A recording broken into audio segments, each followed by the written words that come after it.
Halo, salam akademia. Welcome back to my channel, Christian Dura Dendi. Pada hari ini, kita akan sama-sama belajar mengenai bank dan lembaga keuangan. Ya, tema kita pada hari ini berkaitan dengan Bank Perkreditan Rakyat. Nah, di dalam materi kita, pertama-tama kita belajar terlebih dahulu apa itu Bank Perkreditan Rakyat. Teman-teman, Bapak Ibu mungkin sudah banyak mengenal ya BPR di pinggir jalan, tetapi bila belum mengetahui konsep dari BPR itu, maka di video kita kali ini akan menjelaskan mengenai Bank Perkreditan Rakyat atau BPR. Nah, yang pertama, BPR itu adalah bank yang melaksanakan kegiatan usaha-usaha secara konvensional atau berdasarkan prinsip syariah yang dalam kegiatannya tidak memberikan jasa dalam lalu lintas BPR. Yang berarti kegiatan BPR jauh lebih sempit dibandingkan kegiatan bank secara umum. Ya. Bila kita tahu, BPR itu lebih kecil, skopnya tidak terlalu luas seperti bank umum. Ya, ini di sini saya berikan logo, kemudian di sini ada foto-foto.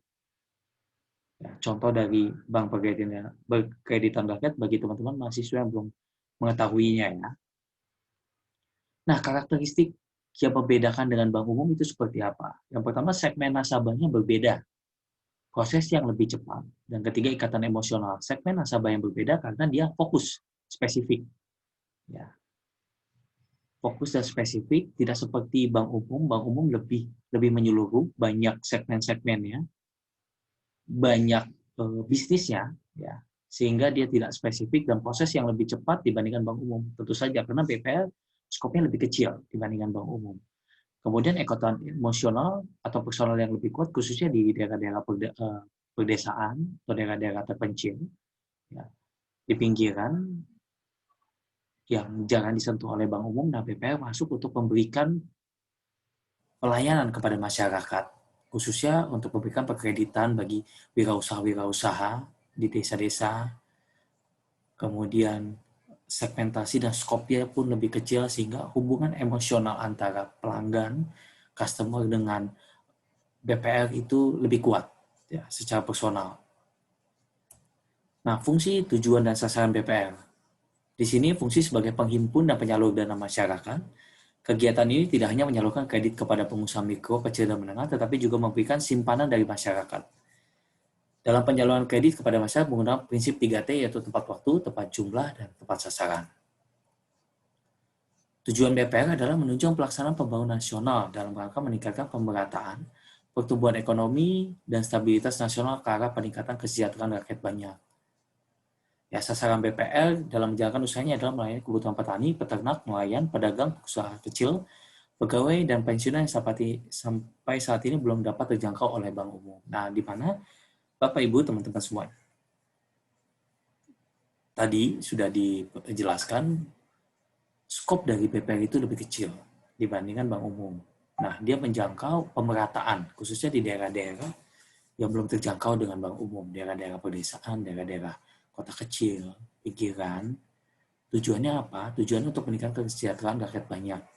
Dia melayani kebutuhan yaitu petani, peternak, pengusaha kecil, pegawai, dan lain sebagainya. Nah, di sini BPR mempunyai asas. BPR berasaskan demokrasi ekonomi dengan menggunakan prinsip kehati-hatian.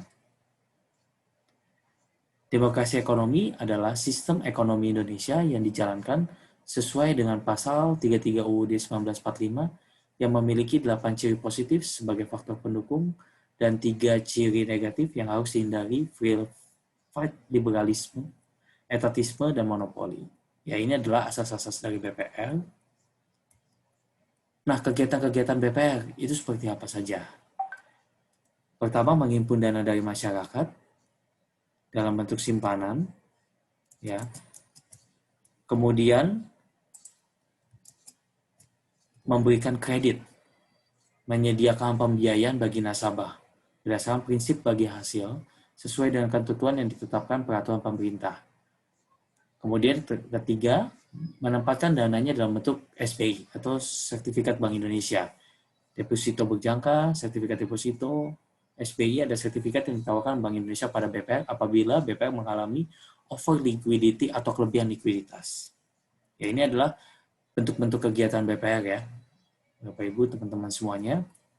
Kemudian produk dan layanan sebagian besar BPR secara umum, yaitu di sini cukup lumayan banyak ya, kredit umum, kredit pensiunan, kredit pegawai, tabungan kelompok, tabungan usaha, tabungan siswa, tabungan ekonomi. Nah, di sini juga dijelaskan kegiatan yang tidak boleh dilakukan BPR. Pertama, menerima simpanan berupa giro karena berkaitan dengan bank umum, Bapak Ibu teman-teman, mengikuti clearing, ya, melakukan kegiatan usaha dalam valuta asing, melakukan usaha perasuransian, melakukan usaha lain di luar kegiatan usaha sebagaimana yang dimaksud dalam usaha BPR, ya, khususnya yang ada di peraturan perundang-undangan. Alokasi kredit BPR itu kemana saja, Bapak Ibu serta teman-teman? BPR wajib mempunyai keyakinan atas kemampuan dan kesanggupan debitur untuk melunasi hutangnya. Kedua, BPR wajib memenuhi kebutuhan Bank Indonesia mengenai batas maksimum pemberian kredit dan pemberian jaminan. Kemudian dibahas juga kepemilikan BPR. BPR hanya dapat didirikan dan dimiliki oleh WNI ya, teman-teman. Badan Hukum Indonesia yang seluruh pemiliknya warga negara Indonesia, pemerintah daerah, atau dapat dimiliki bersama di antara warga negara Indonesia. Badan Hukum Indonesia seluruh pemilik warga negara Indonesia dan pemerintah daerah.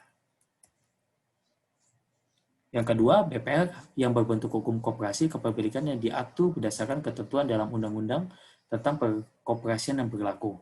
Yang ketiga, BPR berbentuk hukum perseroan terbatas, sahamnya hanya dapat diterbitkan dalam bentuk saham atas nama. Keempat, perubahan kepemilikan BPR wajib memenuhi ketentuan sebagaimana yang ditetapkan Bank Indonesia dan dilaporkan kepada Bank Indonesia. Kelima, merger dan konsolidasi antar BPR serta akuisisi BPR wajib terdahulu mendapat pimpinan Bank Indonesia. Nah, di sini kita bahas juga mengenai perizinan BPR. Nah, di sini anak-anak, Bapak Ibu serta rekan-rekan semuanya, ketika ingin membuat atau melaporkan izin mengenai BPR, pertama usaha BPR itu harus mendapatkan izin dari Menteri Keuangan, kecuali apabila kegiatan menghimpun dana dari masyarakat diatur oleh undang-undang tersendiri. Kedua, izin usaha BPR diberikan Menteri Keuangan setelah mendengar pertimbangan BI. Ketiga, untuk mendapatkan izin usaha, BPR wajib memenuhi persyaratan tentang susunan organisasi, permodalan, kepemilikan, keahlian di bidang perbankan, ya, yang ditetapkan Menteri Keuangan setelah mendengar pertimbangan dari BI dan memenuhi persyaratan tentang tempat kedudukan kantor pusat BPR. BPR dapat pula didirikan di ibu kota kabupaten, kota madya, sepanjang di ibu kota kabupaten dan kota madya belum terdapat BPR. Pembukaan kantor cabang BPR di ibu kota negara, ibu kota provinsi, ibu kota kabupaten dapat dilakukan dengan izin Menteri Keuangan setelah mendengar pertimbangan BI. Ya, pembukaan kantor BPR di luar ibu kota negara, ibu kota provinsi wajib dilaporkan oleh BI. BPR tidak dapat membuka kantor cabangnya di luar negeri karena BPR dilarang melakukan kegiatan usaha dalam falas, yang tadi sudah disebutkan sebelumnya ya. Kegiatan-kegiatan yang dilarang dilakukan oleh BPR. Nah, kelebihan dan kekurangan BPR itu apa saja? Kelebihan, memiliki hubungan personal yang kuat dengan nasabahnya karena dia ceruk pasar, ya, lebih spesifik lagi atau lebih khusus lagi dibandingkan bank umum. Kemudian mampu memberi pelayanan yang prima karena pelayanan yang dilakukan BPR adalah face to face, mampu menyesuaikan kondisi adat istiadat budaya dan kehidupan masyarakat sekitarnya. Kekurangan BPR itu apa saja? Tidak bisa melakukan kegiatan usaha dalam lalu lintas pembayaran, tidak bisa memberikan jasa simpanan dalam bentuk giro, tidak bisa memberikan jasa perasuransian, tidak bisa ikut serta dalam penyertaan modal, dan tidak melakukan kegiatan usaha dalam bentuk valuta asing. Nah, ini persyaratan modal yang disetor oleh BPR, ya. 5M, ya, kurang dari 100M untuk menjadi BPR, terus kemudian 2 miliar, 1 miliar rupiah, 500 juta rupiah untuk BPR didirikan di luar wilayah yang disebutkan, ya. Bila 2M di wilayah Botabek dan ibu kota provinsi Jawa Bali, 1M di wilayah ibu kota provinsi di luar wilayah Jawa dan Bali, 500 juta BPR didirikan di luar wilayah tersebut yang di atas.